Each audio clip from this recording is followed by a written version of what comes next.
మాజీ సర్పంచుల పెండింగ్ బిల్లుల అంశంపై బీఆర్ఎస్ పార్టీ రాజకీయం చేస్తుందనే విమర్శలు వ్యక్తమవుతున్నాయి. అధికారంలో ఉన్నప్పుడు ఒక రకంగా, ఇప్పుడు మరొక రకంగా వ్యవహరిస్తుందని సొంత పార్టీ నేతల నుంచి అసంతృప్తులు వినపడుతున్నాయి.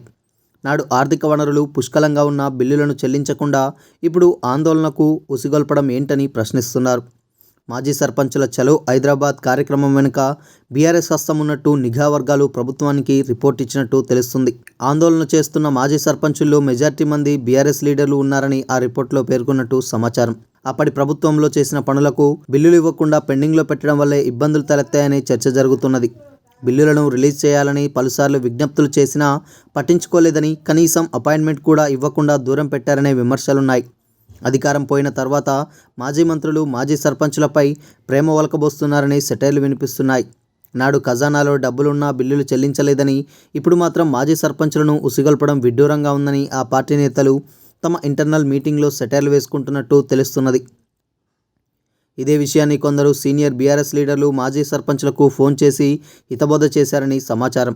ఇప్పుడు ప్రొటెస్ట్ చేస్తున్న లీడర్లే నాడు మంత్రులుగా ఉండి ఏం చేశారో గుర్తు చేస్తూ, అప్పుడు మంత్రులుగా ఉన్నోళ్ళు అపాయింట్మెంట్ కూడా ఇవ్వలేదు, ఒకవేళ కలిసిన బిల్లుల అంశం ప్రస్తావిస్తే పట్టించుకునేవారు కాదు, కానీ ఇప్పుడు మాత్రం మిమ్మల్ని రాజకీయంగా వాడుకుంటున్నారు, జాగ్రత్తగా ఉండాలని కౌన్సిలింగ్ ఇచ్చినట్టు తెలిసింది. 2023 డిసెంబర్ 7న కాంగ్రెస్ ప్రభుత్వం ఏర్పడగా సర్పంచుల పదవీకాలం 2024 జనవరి చివరన ముగిసింది. ఈ నెల రోజుల సమయంలో కాంగ్రెస్ ప్రభుత్వం ఏ గ్రామాలకు పనులు అప్పగించలేదు. ప్రస్తుతం పెండింగ్లో ఉన్న బిల్లులు అన్నీ బీఆర్ఎస్ హయాంలో చేసిన పనులవే.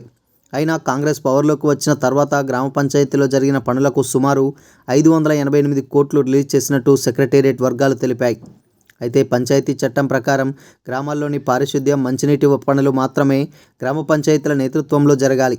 కానీ అప్పటి సర్కార్ మాత్రం సర్పంచులతో బలవంతంగా సివిల్ కాంట్రాక్ట్ పనులు చేయించిందని, ఒకవేళ సర్పంచులు మొండికేస్తే గ్రామానికి ఇతర నిధులు ఇవ్వబోమని బెదిరించి ఒప్పించినట్టు విమర్శలు వ్యక్తమవుతున్నాయి. దీనితో సర్పంచులు అప్పులు చేసి మన ఊరు మనబడి క్రీడా ప్రాంగణాలు, వైకుంఠధామాల పనులు చేశారనే ప్రచారం జరుగుతున్నది.